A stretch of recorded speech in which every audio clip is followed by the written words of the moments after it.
Bonjour à tous et bienvenue dans notre compte-rendu matinal. Alors je vous cache pas que il y a des jours où on se remet en cause, où on exprime des doutes, où on se demande si véritablement on a tout bien compris des marchés.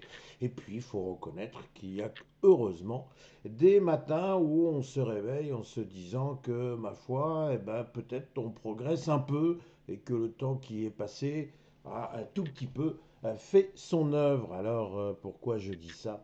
Eh bien tout simplement parce que vous allez voir que sur notre CAC 40, j'avais un peu envisagé ce qui pouvait arriver.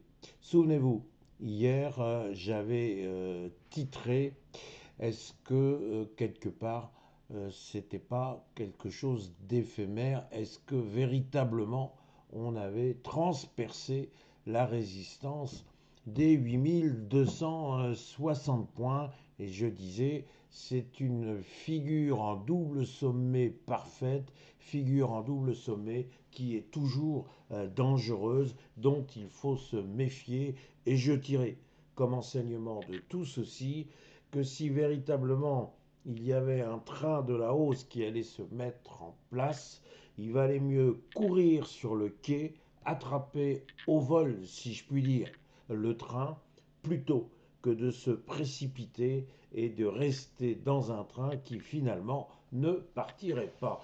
Eh bien, figurez-vous qu'hier, nous avons eu une reculade du CAC 40. Alors, direz-vous, oh, c'est une coïncidence. Je ne le pense pas. Je pense qu'effectivement, il y avait beaucoup d'opérateurs qui, comme moi, avaient vu cette figure en double sommet, se méfier et donc trouver là un prétexte pour finalement prendre quelques bénéfices. Alors voilà, nous avons eu hier une baisse qui n'est pas exceptionnelle, qui n'est pas un véritable danger. Le CAC 40 n'a perdu que 0,63%, mais je vois ici le dessin d'une petite bougie rouge qui met un peu plus en valeur la résistance des 8260 points. Si le contexte international venait à s'assombrir. Alors me direz-vous, il est déjà sombre. Oui, vous avez raison, mais, il y a quand même des tensions commerciales qui sont en train de reprendre de la vigueur, notamment avec différents tweets de M. Trump. Alors, il n'est pas content de la Russie, il n'est pas content de la Chine, bref, tout ça n'est pas satisfaisant. Alors donc notre CAC 40, eh bien, il est redevenu prudent et sans doute a-t-il raison. N'oublions pas qu'il y a des vendeurs qui ont quelque part dans leur tête une envie, celle de venir combler ce fameux gap.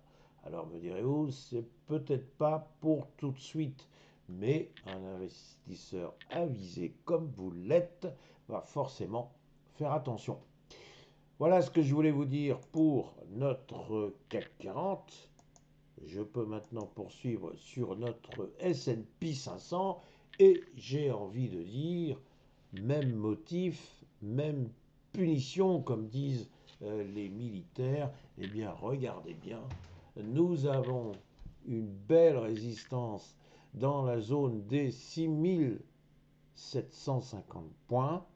Je vous avais dit hier qu'il y avait une petite bougie que vous voyez bien ici, cette petite bougie dite bougie Doji, qui était le reflet parfait, le miroir parfait d'une hésitation et qu'il fallait donc faire attention.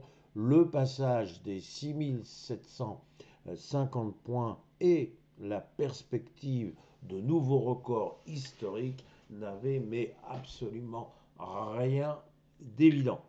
Et donc hier, eh bien, il y a eu pour les vendeurs le souci de venir dire et si on prenait un peu la main, après tout, ce ne serait pas extraordinaire.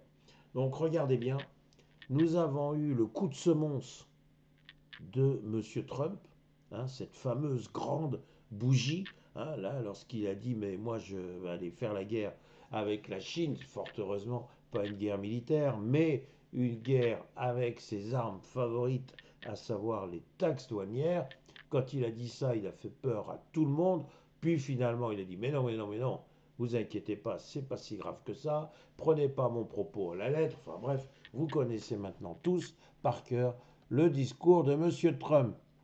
Alors, petit à petit, les investisseurs sont revenus. Enfin, on voit qu'ils ont pris quand même un coup sur la tête. Bah, ils ont mal. Ils ont mal au crâne. Visiblement, c'était dur. Bon, ils se sont forcés. Ils sont arrivés au niveau de la résistance. Mais là, la migraine reprend.